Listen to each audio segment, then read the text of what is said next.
அட்டவீரட்டான பயணத்துல 2ஆம் நாள் பயணமாக இன்றைக்கு 2வது ஆலயத்துக்கு வந்திருக்கோம். இது திருப்புன்கூர் அப்படின்னு பேரு. நந்தனார் என்று சொல்லப்படக்கூடிய நாயன்மார்ல ஒருத்தர் திருநாளை போவார் அப்படிங்கிற பெயரும் அவருக்கு உண்டு. அவர் ஒரு தாழ்ந்த குலத்துல பிறந்து ஒரு விவசாய பண்ணையில வேலைக்கு இருக்கிறாரு.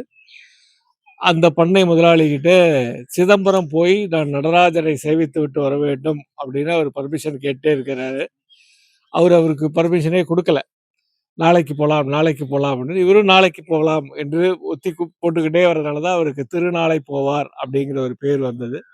ஒரு நாள் அவருக்கு உரிய அனுமதி கிடைச்சது. சரி நான் கோயிலுக்கு போயிட்டு வரேன் அப்படின்ட்டு கிளம்பி வர்றார். வரும்போது இந்த திருப்புன்கூர் வழியாக வருகிறார்.